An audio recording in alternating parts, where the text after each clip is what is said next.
Welcome to mister Kumar and Mrs Uma channel.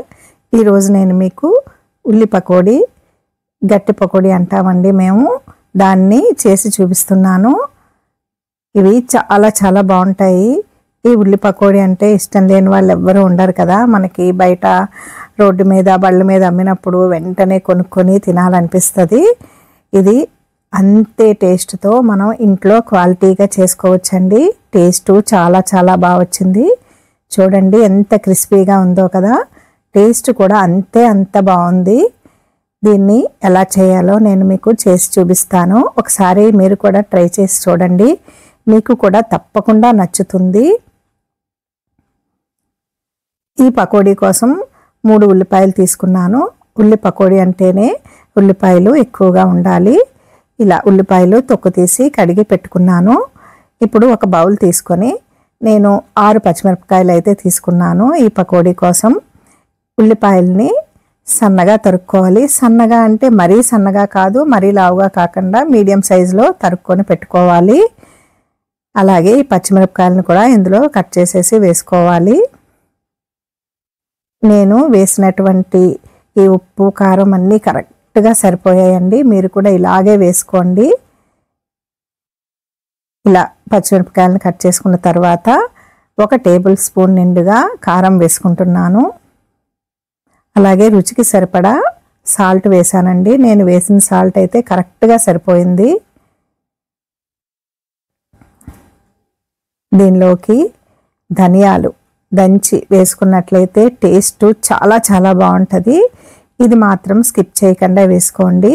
ఒకసారి ఇలా దంచి వేసుకున్నట్లయితే టేస్ట్ బాగుంటుంది అన్నమాట.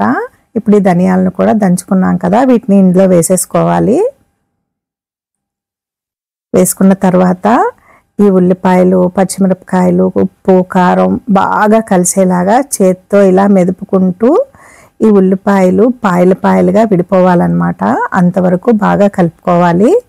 ఇందులో నీరైతే ఏమీ వేయనవసరం లేదు. ఇలా బాగా కలుపుకొని ఒక పావు గంట సేపు మూత పెట్టుకొని పక్కన పెట్టేసుకోవాలి. ఇలా చేయడం వల్ల గట్టి పకోడీ చాలా చాలా బాగా వస్తుందండి. నెక్స్ట్ ప్రాసెస్లో మీకు చూపిస్తాను.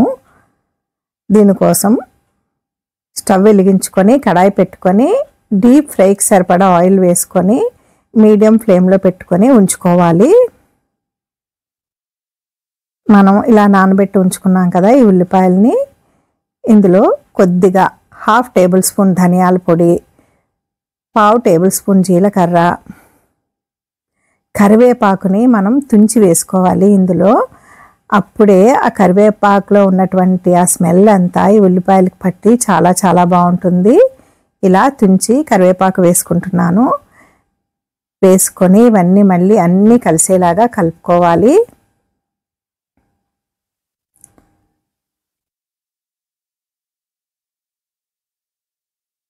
ఈ వీడియో కనుక మీకు నచ్చినట్లయితే తప్పకుండా లైక్ చేసి సబ్స్క్రైబ్ చేసుకొని సపోర్ట్ చేయండి. ఇలా అంతా బాగా నానిపోయాయి ఉల్లిపాయలు, పచ్చిమిరపకాయలు, ఉప్పు, కారం అన్నీ. ఇప్పుడు నేను ఇలాగా 2 బౌల్గా కొలిచాను కదా. ఇలా కొలుచుకోవడం వల్ల మనకి శనగపిండి కరెక్ట్గా ఎంత వేసుకోవాలో తెలుస్తుంది. ఇలా 2 బౌల్స్ ఈ ఉల్లిపాయలకి 1 బౌలు శనగపిండి అయితే వేసుకోవాలండి. అప్పుడు కరెక్ట్గా కొలత వస్తుంది. ఇలా ఈ శనగపిండి వేసుకుంటున్నాను. దీనికి 2 టేబుల్ స్పూన్లు బియ్యపిండి వేసుకుంటున్నానండి నిండుగా.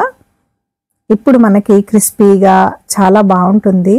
బియ్యపిండి ఎక్కువైనా శనగపిండి ఎక్కువైనా సరే మనకి గట్టి పకోడీ కరెక్ట్గా రాదనమాట. ఇప్పుడు కరెక్ట్గా క్రిస్పీగా వస్తుంది. బియ్యపిండి ఎక్కువైతే గట్టిగా అయిపోతుంది, శనగపిండి ఎక్కువైతే కొంచెం మెత్తగా వచ్చేస్తుంది. ఇప్పుడు ఈ 2 వేసుకొని ఒకసారి బాగా కలుపుకున్న తర్వాత కొద్దిగా మాత్రమే నీళ్లు వేసుకొని కలుపుకోవాలి. మరీ ఎక్కువ నీళ్లు వేసుకోకూడదండి గట్టి పకోడీకి. ఇలా ఒకసారి వేసుకొని కలుపుకున్న తర్వాత చూసుకొని కొద్దిగా వాటర్ వేసుకోవాలి. నేను ఇంకొంచెం వాటర్ వేసాను. వేసుకొని మళ్ళీ అంతా కలిసేలాగా కలుపుకోవాలి. ఈ గట్టి పకోడీకి మనం ఇలా కలుపుకోవడంలోనే కరెక్ట్ ప్రాసెస్ ఉంటుందండి. ఇలా నేను చెప్పిన కొలతలతో మీరు చేసి చూడండి. ఇంట్లోనే హెల్దీగా ఈ ఉల్లి పకోడీని మనం చేసుకోవచ్చు. ఇప్పుడు ఆయిల్ హీట్ ఎక్కిన తర్వాత బాగా హీట్ ఎక్కాలి. ఇలా ఒకసారి వేసుకొని చూసుకుంటే చక్కగా ఆయిల్ హీట్ ఎక్కింది. ఇప్పుడు మనం వేసుకునేటప్పుడు కొంచెం సిమ్లో పెట్టుకొని వేసుకోవాలి, లేకపోతే మనకి చేతి మీదకి ఆ సెగ వచ్చేస్తుంది. మరీ విడదీసేస్తూ వేసేసుకోకూడదు. కొద్ది కొద్దిగా ఇలాగా ఎక్కువగానే పిండిని మనం అందులో వేసుకోవాలి.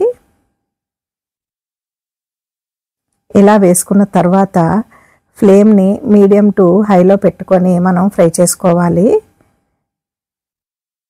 అప్పుడే మనకి గట్టి పకోడీ చక్కగా కరకరలాడుతూ వస్తుంది.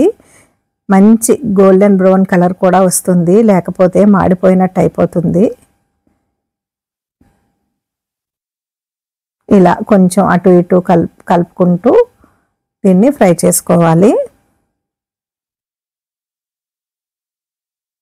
ఒక 2 నిమిషాలు అయితే పడుతుందండి ఇది వేగడానికి.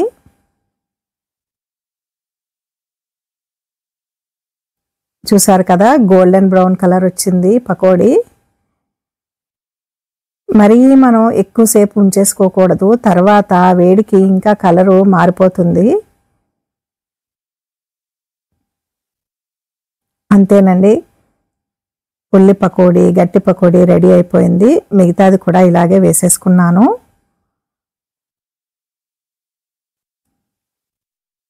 ఎంతైనా మనం ఇంట్లో చేసుకుంటే ఆ హెల్దీగా మనం తినచ్చు కదండి. చూసారు కదా ఎంత క్వాలిటీగా ఉందో. అలాగే లాస్ట్లో మనం లాస్ట్ వాయి వేసుకునేటప్పుడు కొద్దిగా కరివేపాకుని తుంపి ఇందులో వేసుకున్నట్లయితే చాలా చాలా బాగుంటుంది. ఇప్పుడు దీన్ని కూడా తీసి బౌల్లో వేసేసుకుంటున్నాను.